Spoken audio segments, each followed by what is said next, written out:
No man would ever want this, a penectomy, the surgical removal of one's penis. But that's exactly what happened to a Dayton man. 64-year-old Bill Kessler blames the VA and is now suing them for failing to properly diagnose and treat his cancer. They're all liars. Bill Kessler has good reason to be angry.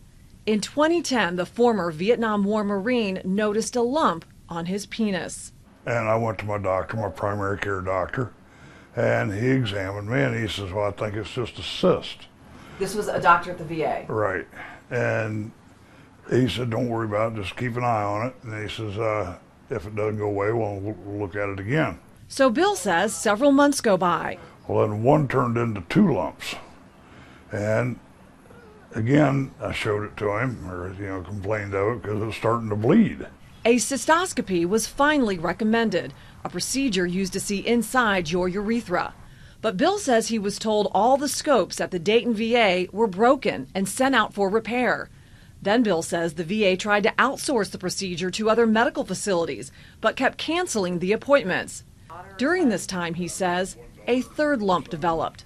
And that's when it started bleeding continuously. Finally, according to medical records, nearly a year after Bill first went to the VA, a cystoscopy was performed. Cancerous lesions were found, and Bill was sent to a surgeon in Cincinnati.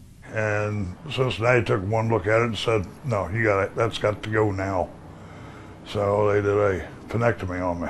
The VA would not comment on Bill Kessler's case specifically, citing HIPAA laws, but they did say that 2 patient advocates would be contacting him soon. In Bill's medical records, the VA admits there was a delay in his diagnosis, and they offered out apologies to Mr. Kessler for this care episode. But for Bill, apologies are no consolation for his loss. It's very, very frustrating, and yeah, I get madder than hell. There's so much bureaucracy and craziness that goes on. People that just don't give a damn about the veteran.